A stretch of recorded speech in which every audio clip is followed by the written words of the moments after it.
Նիկոլն ասում է, Ղարաբաղյան շարժում Հայաստանում չի լինելու։ Ղարաբաղյան շարժմանը փաստացի հակադրում է ու ցույց է տալիս ակնհայտ թուրքական շարժման ընթացքը իդեմս իր կուսակցության ու իշխանության, որ Ղարաբաղյան շարժումը մի հոգու որոշելիք չէ, 10 հոգու որոշելիք չէ, փաստ է, որ թուրքական շարժումը որոշել են մեր հարևանները եւ ի կատար է ածում Հայաստանի այսօրվա իշխանությունը,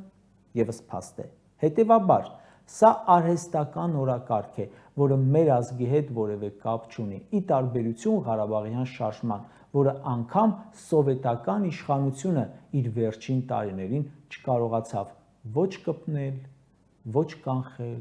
ոչ մարել։ Վստահ եմ, չի մարել ու վստահ եմ, չի էլ մարելու,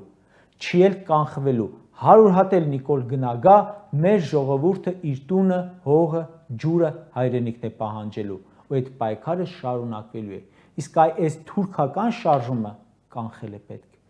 Հիմա հարցերի հարցն է ամբողջ հայության համար, ով կկանգնեցնի թուրքական շարժումը Հայաստանում։